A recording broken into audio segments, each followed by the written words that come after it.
Hello, strong people. Week 1, day 3 of off-season work.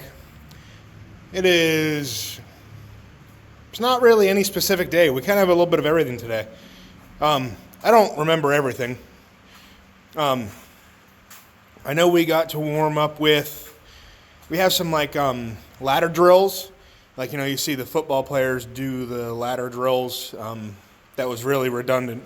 But you know what a ladder drill is probably. You got that little square thing on the floor and you do fast feed in between. I don't know what all the patterns are called, but I'm going to do some of those to warm up. I don't know if I'll record those because I think they're kind of boring to watch. Unless you're watching someone that's really good, really fast, that's pretty entertaining. I'm not that person. But I might do it anyway. I don't know. Then I have some reverse lunges. Just reverse body weight lunges. Something else in there. There's something else in there that's another warm-up type of thing. And then we're into hang cleans. I have to watch a video on how to do hang cleans every time I do them. Because I cannot figure it out. It's been a while since I've done them now. So maybe I'm going to just, be amazing at it randomly. That'd be cool. Kind of doubting it. But we'll see. So, I knew this day would catch up with me. I got to get all this junk out of the way. I'm just kidding. Weights, you're not junk. I love you. Got to get all that stuff out of the way so I can train here. I've left it there sit for too long, so it's my own fault. After that, I know there's SSB step-ups in there. RDLs. RDLs is after that, I'm pretty sure. We don't have a typical deadlift in the program right now, so it's just RDLs. I'm going to try to go pretty heavy since I never really get to do RDLs fresh. I'm not going to be completely fresh when I get to them, but fresher than I would be had I done deadlifts right before. So I think it's sets of 8. Don't really know what to expect. My hamstrings are still pretty sore from Monday's legs, specifically my left one. I probably should have checked for bruising or something, but it's fine. It's just sore. So then SSB step-ups in there somewhere. I'm excited to get those. I'm going to try to push those pretty heavy because I've heard Lucas Hatton, I think, talk about this, and I've definitely heard Brian Shaw talk about these as a way of training yoke. And those two guys are pretty dang good at yoke. So try to push that pretty heavy because I'm a good yoke runner up into a certain weight. If it's 7, 8, 850, it's 7 obviously, but those are all kind of the same thing to me. 900 I'll slow down some, but when we get to that 1,000, I've shown repeatedly that I'm just not good for it really that much. I'd imagine it's a CNS type of thing, and my body just isn't ready to carry that type of weight. But there's things I can do to improve that. So this is one of those things. I want to see how this carries over for sure. So yeah, I know there's some stuff after that, but we'll get to that as we go. So let's get this stuff cleaned up, and then I will move on to whatever's first. I just said what was first, and ladder drill. Ladder drill. That's what's first. Let's do that.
Well, that was actually not bad.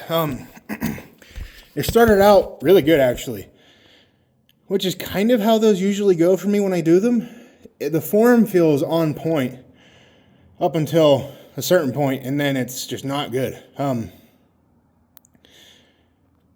I watched probably 9 tutorials before doing those sets. But that's a PR, I'm pretty sure. I'm pretty sure 245. 135, 185, 205. Yeah, 245. I don't think I've ever done that for 3. I could be wrong. It's not one of those things I track heavily, so pretty sure. I am happy with the weight. I'm not happy with the technique.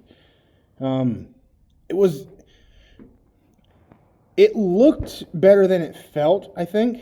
I was pretty confident at 185, 205, 225 was even pretty good. 245, a little bit iffy, especially in that first rep. That just did not happen. Brain could not compute. Excuse me. What else was I going to say?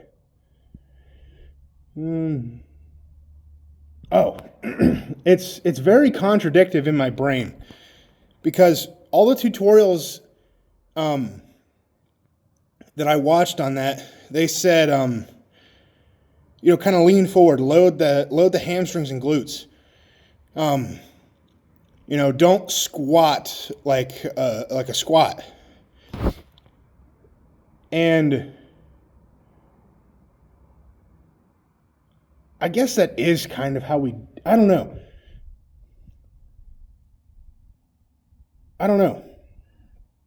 I can't I need cues or something to wrap my head around that. Because that is how you deadlift. You push your butt back until the bar passes your knees on the way down, and then you squat down. That will teach you good deadlift technique.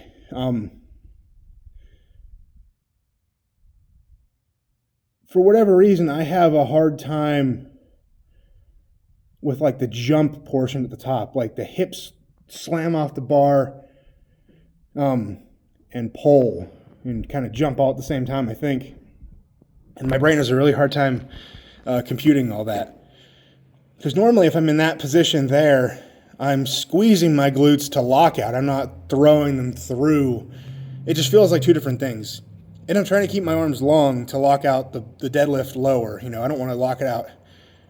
I don't want to lengthen my range of motion. Or wait, is that the right? Yeah. I don't want to pull the bar higher than I need to. That's what I'm saying. So it all feels contradictory in some capacity. So it's just a brain game for me. I need to figure out some cues or something. But for our purposes, I'm not doing any Olympic lifting anytime soon. Oh, wait. Well, I guess that's not entirely true. I actually have split jerks in our programming. That'll be day 4. So I guess I am doing some Olympic lifting. But it's, 2 parts. I'm just doing the press part and I'm doing this part separately. So I'm not combining them, thank God. Because my press would way outshine my clean. Because it's terrible. So I think SSB, I forget what's next. RDLs. Okay, let's move on to RDLs.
RDLs were pretty good.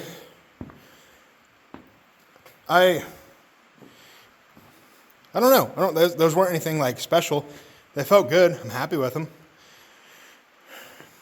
I feel like I could have done a better job of really hammering the hamstrings and glutes.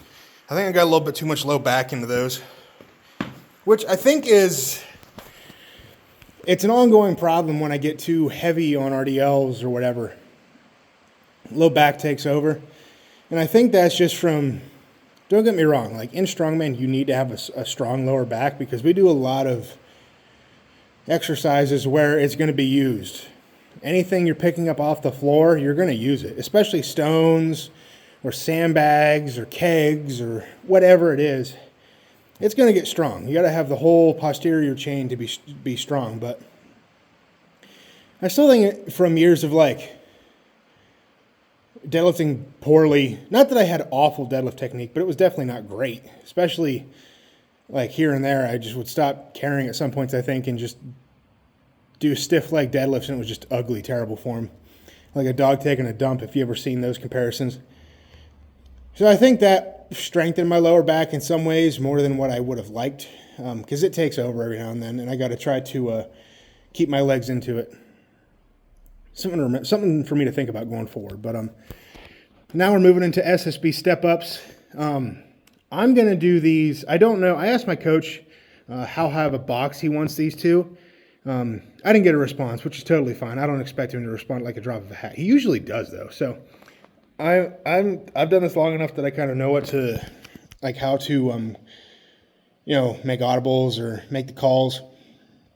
So I'm going to do a pretty low box. I'm just going to stack up some mats. I don't know exactly how many yet. I got to see what I have.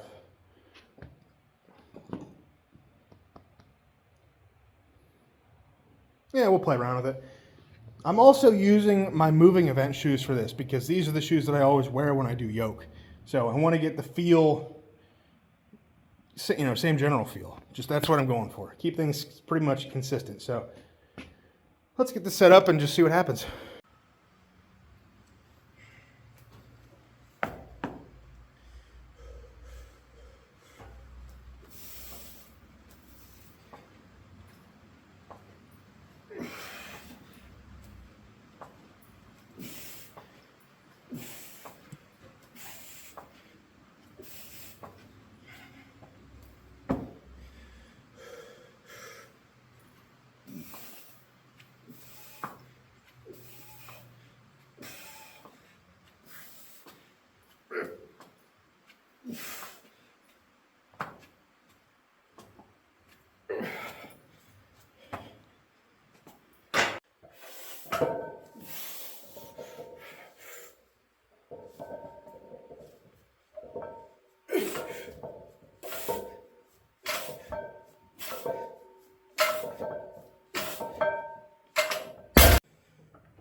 And that's that.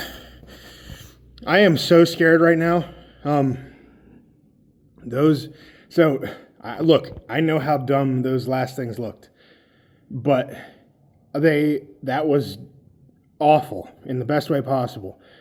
I had to Google what those were because I wasn't even sure. They're called V-ups. They don't look at me for technique advice on that. I'm sure that was technique-wise awful. Did it do the job? Yes, and that's why I'm scared. Oh my God, because I can feel my core cramping.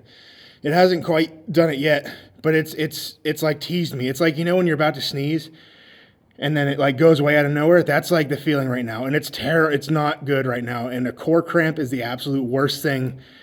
Oh God.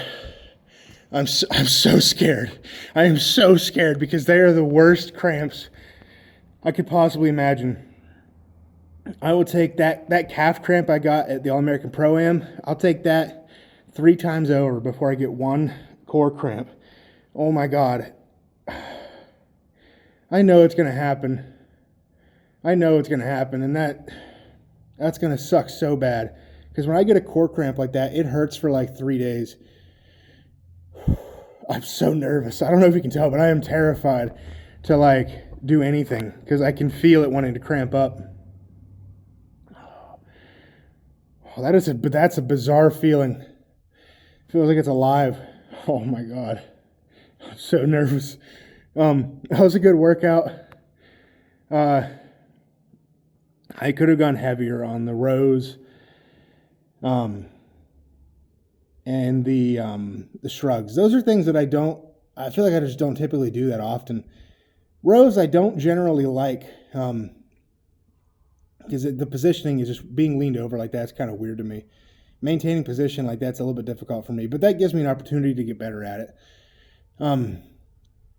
Yeah, just in general. Shrugs, they were fine. Shrugs are kind of hard for me with a regular straight bar. I'd be better off with like a trap bar doing those, just because my legs won't get in the way. But the deadlift bar or a straight bar, just in general, would probably make more sense carryover wise, just because that's the position that I'm going to be in most frequently. Not that there can't be a frame or a trap bar deadlift again, but most of the time it's going to be a regular straight bar of some kind. So something to improve upon there. Core definitely needs some work, because 2 sets of 10 on that has me feeling very scared. But step ups, those are fine. For safety reasons, I was keeping touch on the safeties there just in case. I wasn't trying to push off or anything with them, so hopefully that was fine. My coach actually did respond to me right before I was about to go on my first set. Oh. And he set the box a little bit higher than I anticipated. So it's supposed to be like 14 to 16. That was even shorter than that, actually. What I should do is use plates instead of mats to get it to the correct height. I think that was still like 2-3 inches short. But it was good enough for today. But we'll do better next week. We'll add plates or something. Mats are just easier to step up on. They're a little bit safer than plates, especially with it. It's been raining a lot, so it's kind of muggy in here. Stuff is kind of slippery and wet. So it's just a cautionary thing, too. What else did I do? Was that everything? I think it was everything. I think so. But yeah, good workout again. So far, I've had 3 solid off-season sessions in a row. I hope to keep that going. I'm excited for... Well, am I going to do a session tomorrow, or am I going to do it Saturday? I don't know yet. Saturday, I think we have a concert to go to. I don't know what's going on during the day. I don't remember. Tomorrow's trick-or-treating, so we're going to... Hopefully it's not bad weather. But we'll set up some candy outside and have the neighborhood, feed them all a bunch of candy. That'll be fun. But I don't know if I'm going to train tomorrow night or Saturday, because we got to go to the store at some point. I don't know. We'll see. It won't make a difference to you guys, but to me, I'm just talking through it. So that's it for today. Rogue Invitational starts tomorrow. The men deadlift at like 7 a.m. Eastern time, because there's like an 8-hour difference or something over there. So women start like at 6 a.m. Eastern time. So as I'm like getting up and around to go to work, I will be trying to watch the men deadlift. That'd be cool. I don't know the whole schedule. I just know that is first. So looking forward to that. But until next time, go out, get strong, stay strong, And I'll see you guys in the next one. Peace.